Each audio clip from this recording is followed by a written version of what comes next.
I'm Tramell Ray Isaac. I'm the art director for Lawbreakers over at Bosky. I've been making video games for about 23 years. So I'm going to basically kind of go over some of my more desperate moments in my career and, give you some hints and tips on how you could kind of not do the same stupid stuff that I did. Hopefully it's useful. How many people in here are actually game developers? Only a handful? Couple? What about like management in game development? All right, you guys might get something out of this, hopefully. All right, so here's a little chart that kind of goes over all the games that I've worked on in my career. It's been, like I said, been about 23 years, currently working on Lawbreakers, releasing August 8th of 2017. And I'm going to start off with 1994, when I started off in the industry with a game called Blood and Magic. Anybody remember that game? Nobody? Exactly. Oh, one guy. Oh man, that's awesome. One fan. That's amazing. Anyway, Blood and Magic was an RTS set in the Dungeons and Dragons world. It's my first job. I was an animator, started off as an animator, animated for about 7 years, but Blood and Magic was my first career job. And, I took it really to heart. I wanted to make sure that I succeeded in this industry, so I worked really hard. I put a lot of hours in.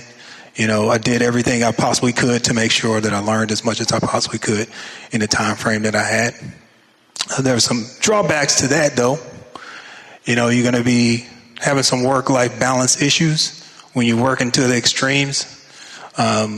These are the types of things I would try to avoid in this environment these days, because now, I'm starting to realize like working like that is unsustainable for the long term. Even though I've been doing this for 23 years, I'm kind of suffering the ills of working too hard when I was young. Of course, like work-life balance and everything outside of work is secondary when you're working really hard. And of course, it's really bad for your health.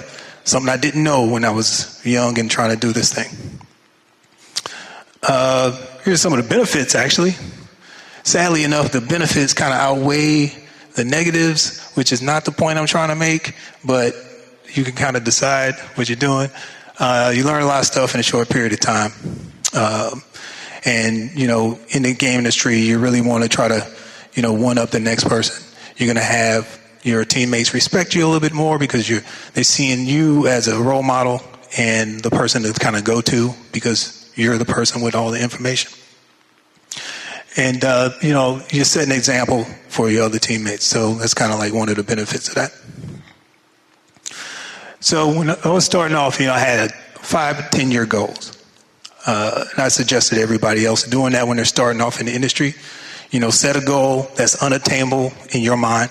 Set something like when you were a kid, everybody said, oh, I want to be whatever, but nobody actually knew what that meant.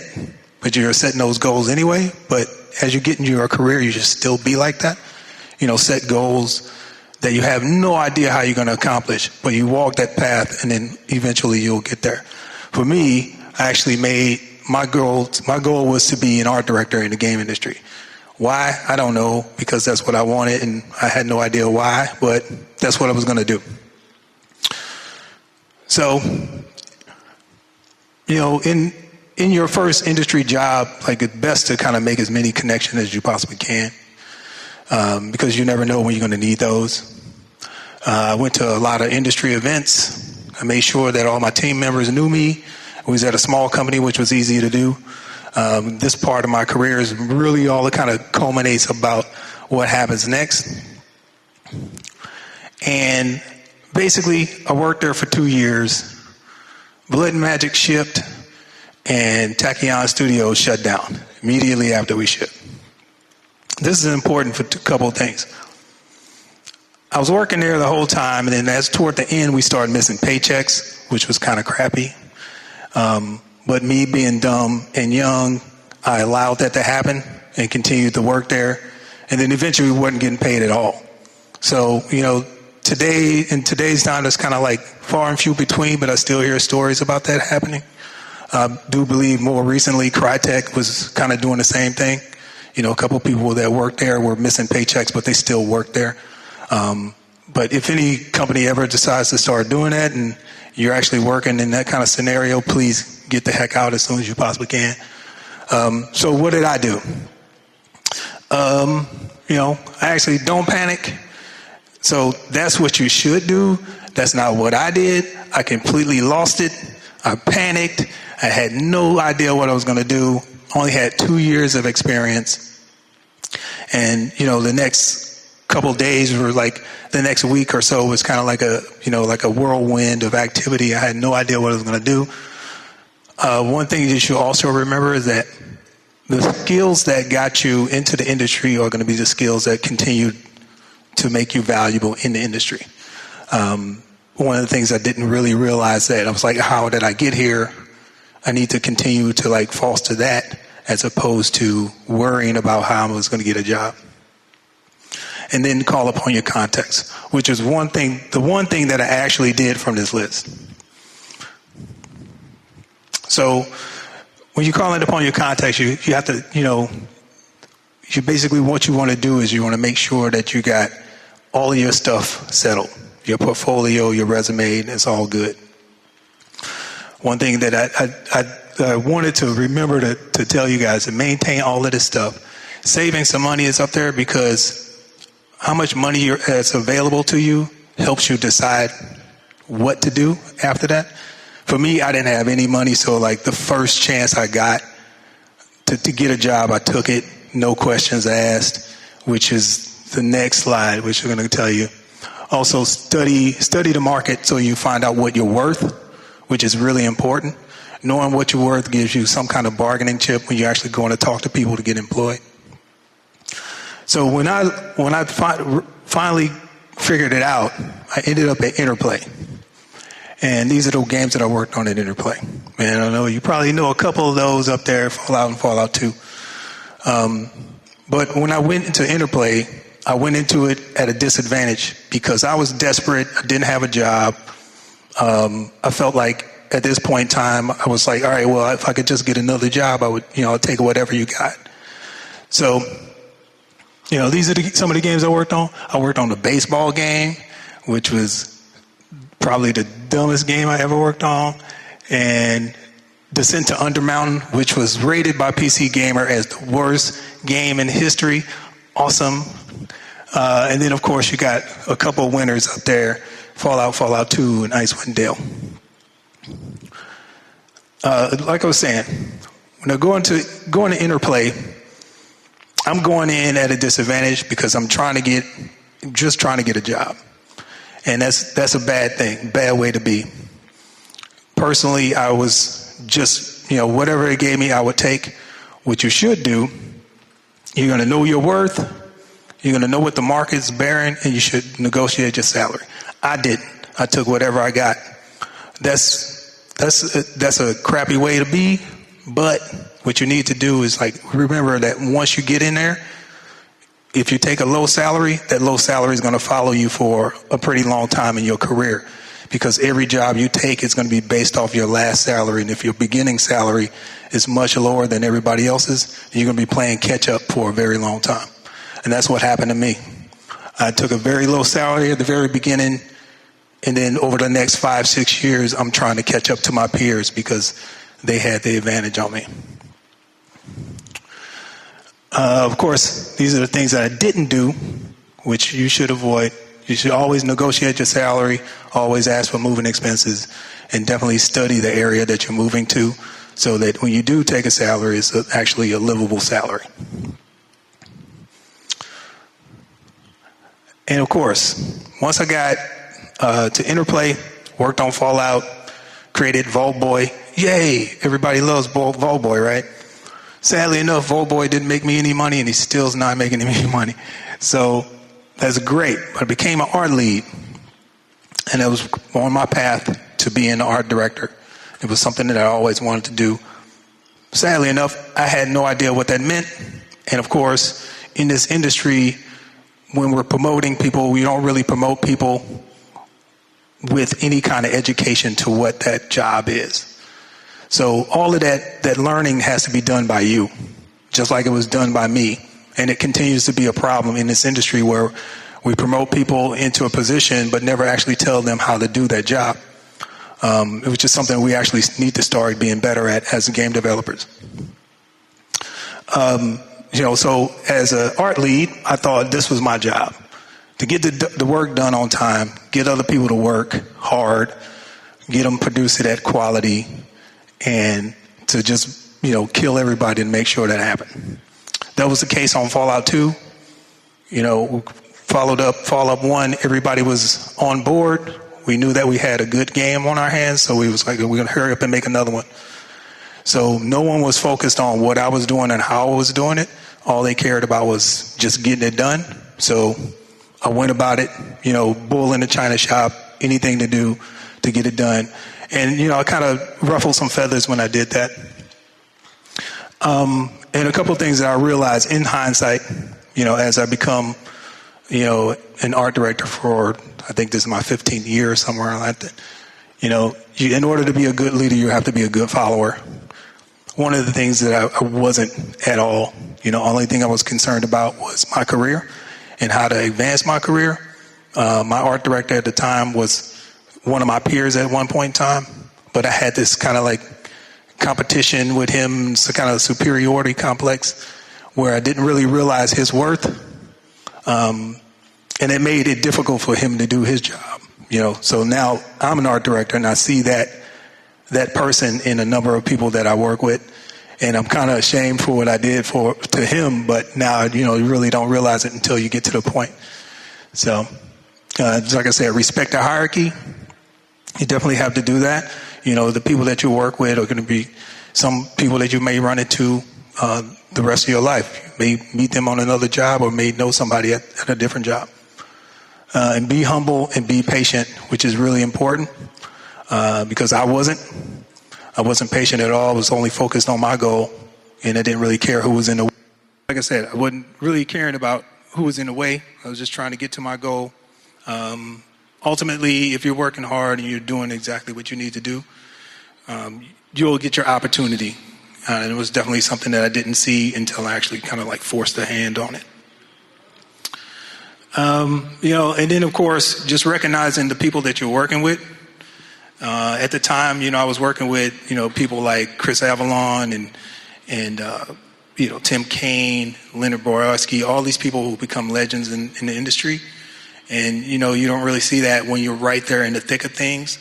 But being able to know that, you can call on these type of people if you have them in your repertoire of people to call on. Being friendly to those people, not really necessarily just brown nosing or anything like that. I'm talking about actually recognizing their worth and then understanding that they're important to you. And then ultimately that's going to come back because now you're making, lifelong friends, and hopefully they can in turn help you if you need help, or vice versa.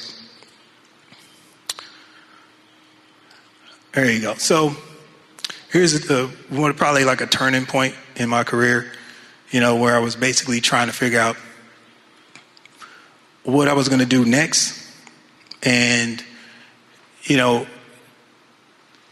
as I went through Interplay, I realized that it wasn't really the place for me to be able to achieve my goals. So, it was a bunch of stuff that I did as an individual to kind of figure out like what I wanted to do. And this was just kind of like my thought process when I was going through whether should I stay or should I go. I was looking for like different career path or a different way to advance, and just being able to understand like what your path is in life, doing your research, making sure that any task that you take on, any job that you take on, is it a lateral move, or is it like something that's going to advance your career, and are you doing it solely for money, which was a huge problem for me, which kind of like brings back to the point when I told you about when you start off at a disadvantage, you make decisions based on that poor decision at the very beginning. So that's one of the reasons why I'm telling you that, because it cascades into other things that you may not even recognize until after the fact. So when I was about to leave Interplay, I had an opportunity to, do a couple things. I could have worked on a movie as an animator. I could have went to another game company as an animator. And I had another offer as an animator for another company. And then I had this last one as an art director at a game company. And I was like, oh man, this is my chance to, reach my goal and do all the things that I wanted to do. Ultimately, if anybody can guess which one I took, anybody? D? Did you say D? You're right. Which was the dumbest idea. It was the dumbest option. So let me break this down for you. So the animation job on the movie was the Grinch, which could have, set me up for a lot of things, right? The Grinch was a great movie, great effects. Could have worked on Civ 3. That would have been awesome. Nobody wants to shake a stick at that. And I could have worked with my current boss on Unreal Tournament 2003, which would have had me working on Gears 1, 2, and 3, and a bunch of other hits that Epic did. So I picked this company, art director with some unknown company on some unknown game that eventually got canned. So again, I picked that game because they offered me the most money. I didn't see the long game. I didn't play, do my research. I didn't do any of those things that I told you to do on that previous slide. So I picked that game, and the reason why that doesn't have a game box up on it is because it didn't ship. So again, I left Interplay, went to this crappy company, and then a year later, the company that I went to failed or was in the process of failing. So I learned really quick from my first failed company. Now here I am at my second failed company, and now I can, actually implement some of the things that I actually told you about. I was actually prepared. So this time around, I had my portfolio. Man, it wasn't that hard to do because I just got there. So it wasn't like I was actually, storing it up. I just used it not like 9 months ago. I learned a bunch as an art director at that point in time. Just even the 9 months that I had, I was still learning as much as I possibly could about the position, which was great. But then again, just like the whole experience of, again, working at a company that was failing actually helped me, kind of navigate this a little bit easier the second time around. So that took me to Sony, and I kind of lumped those in all together because I actually worked at Sony twice, which is a whole nother story in itself. I'll tell you a little bit about that. But Sony at the time, SOE, was working on, or was, until they turned into Daybreak, working on MMOs. And that's pretty much all they do. So I worked on the original PlanetSide as an art director, worked on the agency, which was also canceled, and last PlanetSide 2. So the first time I worked at Sony, I worked on PlanetSide 2, shipped a bunch of expansions with it, and realized that that's pretty much all we're going to do. We're going to work on this game until nobody else plays it again. And I think PlanetSide, the original PlanetSide, just shut down maybe like 3 years ago. So their process of making games wasn't suitable for my thought process. So, one of the things that you have to understand is like the company that you're with may work for the time being, but it may not work for you as a developing individual in the long run. So you have to make those trade-offs. So for Sony, it was the first time around, it was like, okay, we're working on the first-person shooter MMO. Oh, that's great. Let's try something new. Let's do something exciting. Let's get it done. Got it done, realized that, hey, this isn't really going anywhere. I'm not working on any new technology, working on the old engine, all the things that, artists want to do. You actually want to, excel and try to push themselves. So that wasn't going to happen at Sony at the time.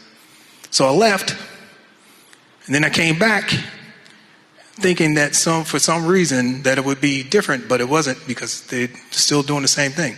PlanetSide 2, they wanted to get it done. I was like, all right, sign me up. Got done with PlanetSide 2, and then I quickly realized, hey, what are we doing next? Oh, we're working on PlanetSide 2 for the next 5 years. And I was like, no, count me out. So as an individual, you have to realize like what the company that you're going to, what that path is going to look like for you over the next 5-10 years. And then you have to make the decision whether or not you stay or should you go. So right after PlanetSide, soon after, we talk about Duke Nukem Forever. Anybody know the story of Duke Nukem Forever? How many people? A lot of people. All right, so long story short, the game was in development for, 12 plus years. Long time. I made some friends with George, and I talked to him, who was like one of the co-owners of 3D Realms. And he was telling me about, Duke Nukem Forever. And I was like, that game's never going to ship. And he was like, yeah, it's totally going to ship. And for some reason, I was in Dallas visiting. I went over there and saw the game, and I was like, this game's pretty cool. And he had, at the time, probably about 14 hours of gameplay for a first-person shooter, and that's on a speed run. And I was like, yeah, you got too much content. And we had talked about it, and one of the things that I'm going to tell you about later, is like the reason why I took this job is because I was like, if anybody can ship this game, it's going to be me, because I know exactly what needs to happen. I'm going to fix it. So I signed up for it, and there you go. 14 years in development, joined the studio in 2006. They closed the studio 3 years later, and the game actually shipped, and it shipped with probably all the content that I helped create. So, we did the job. It wasn't anybody's fault but, the owners, again, another failed studio. And again, my connections to other people actually helped me get another job in about 14 days. But like I said, with DNF, I was really proud of the work that I did on that project, because I saw where it started, and I saw where we got it to, even though the end game didn't actually turn out to be as great as it should have been. I think that the turnaround and all the work and effort that me and my team actually put into it was, worth commenting on. And, one of the things you have to remember, that every opportunity is a stepping stone. So with Duke Nukem Forever, it was more about like taking on that challenge of something that could not be done and being able to do it when nobody else could. So for me, it was just like, all right, this is a challenge. I'm going to do it. I don't suspect that I'll be here for a long period of time, but if I do pull this off, it's going to be like the greatest win in my my history. So I treated it just like that. Everything was just kind of like a ends to get to somewhere else. So now I am currently at Boss Key, working on Lawbreakers. Starting with a new team from scratch, building a brand new IP, moving to a new city, taking on all these challenges, and why not? Just go ahead and do it. And this kind of like gets to me on a personal level. And after 10, 15 years of doing this, I realized that I take jobs based on a certain kind of criteria. Oh yeah, by the way, sign up for beta. Anybody, shameless plug, on PC and PS4. There you go. Just gonna look at it for a little bit. All right, there we go. All right, so for me, I think that these are kind of like the four things that kind of describe people and who they are at their core. You've got the thinkers, who are obviously people who want to solve problems mentally and try to get those things done. You got builders who are just, give me something and I'll accomplish it, get it, put it in the game, et cetera, et cetera. And then you got the tinkerers who want to experiment with things and try to figure out different ways and different processes and how to get things done faster or quicker or more efficient. And then you got fixers And that was me on Duke Nukem Forever. I realized that was a huge problem, and I thought that I could fix it. And each one of those things kind of play into one of the reasons why I would take a particular job over another. And sooner you realize like who you are as an individual, you can make decisions based on those things, and those will actually satisfy you as an individual moving forward. And basically what I was talking about, stepping into a position that doesn't fit you as a person is ultimately going to end in failure because you're not going to feel fulfilled in it. The reason why I wanted to take the Bosky job is because I wanted to build a team from scratch and actually build an IP. That was my builder phase. And the reason why I was when we was working on DNF, I wanted to fix it. Each point in time you're going to be different, a different type that's going to satisfy a different need, but you have to realize exactly who you are at the period in time when you're making those decisions. And one thing you got to remember, like through all of this, if you don't remember any of the stuff that I talked about today, don't be an ass. If you are, it will follow you for a very long time. There's been plenty of times when people call me up about other people inquiring about somebody that I used to work with or someone that they want to hire, whatever the case may be.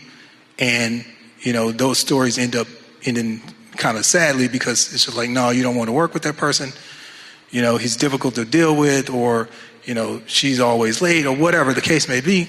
But, you as an individual, you have to make sure that who you're portraying is somebody that you want everybody else to easily get behind. If you can't have your friends or your coworkers evangelizing for you, then you're going to be in a bad spot when you try to switch jobs. And basically what I was talking about there. And be safe out there, people. I thank you. Appreciate it. Thanks for having me. And again, Lawbreakers is available pre-order. If you want to do that now, releasing August 8th. Get your early access pass when you get out there. So thank you. Appreciate it.